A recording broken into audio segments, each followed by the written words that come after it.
The word unlikely is literally the name of a demon. As a matter of fact, God is revealing it's the name of a legion of demons, because demons are fragmented.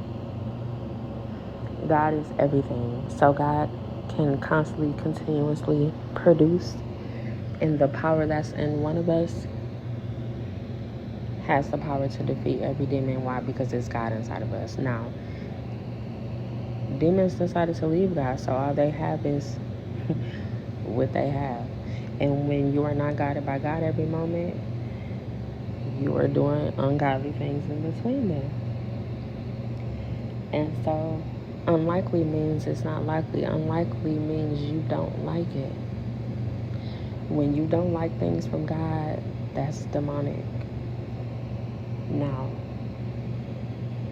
it's either a demon or residue of a demon. So I'm not saying everyone that feels unlikely is possessed with a demon, but I am saying that somewhere in your generation, this came through to you, and you are surrounded by the remnants of that, and you picked up on that, and now God is allowing you to learn from that.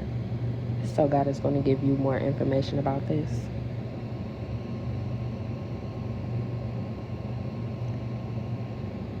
Every word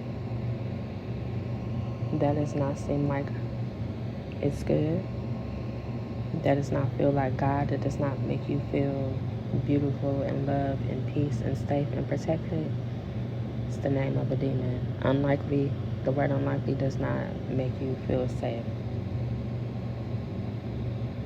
Unless it's somebody is saying like it's unlikely that you're going to go through that. But unlikely is even a word of unsure.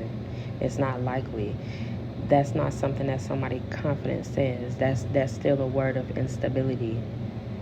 It's not likely. It's sounding like it's a chance of it still happening, but it's not likely. It's not full completion. It's not full confidence. This is very important because God is using words to shape the world. So you have to understand that it is that serious. 99 times out of 100, when somebody says it's not that serious, yes, it is.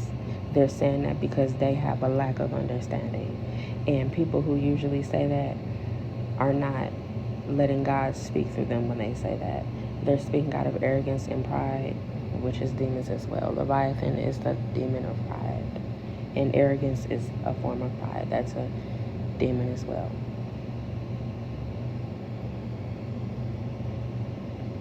How do you combat these demons? You say the opposite.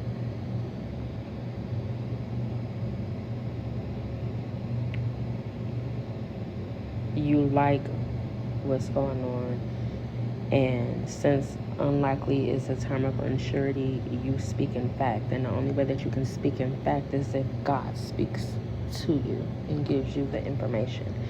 So you do not formulate what you think is good, because that was based off of somewhere in society that you learned. We have to stop speaking from our past and speak for God's will.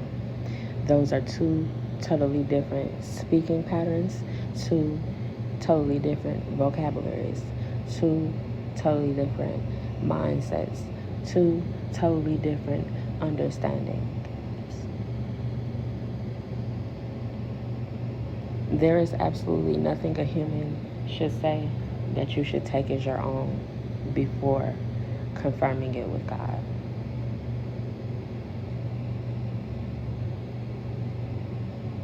Even if everything I say makes sense to you, you still need to take it to God, because God wants to give you more information on it. It's not for you just to hold on to what I say. This is just an introduction. I am a median to what God wants you to know. Think of this as I am interceding on your behalf. And so now God is going to give you the more information, because what's going on is people are not surrounded by people who have a higher level of understanding. So this is why God uses people on social media, and God uses prophets, because people don't even know that they're hearing God, and people don't realize that they're getting messages from God, because they're so surrounded by people who don't get messages from God. So you need to recognize the difference between those two types of people and go forth in the calling, that the way that God has called you to do it. I love you so much. And most importantly, God does too. Thank you for listening. Read the description area to learn more about what I do. I am a spiritual advisor.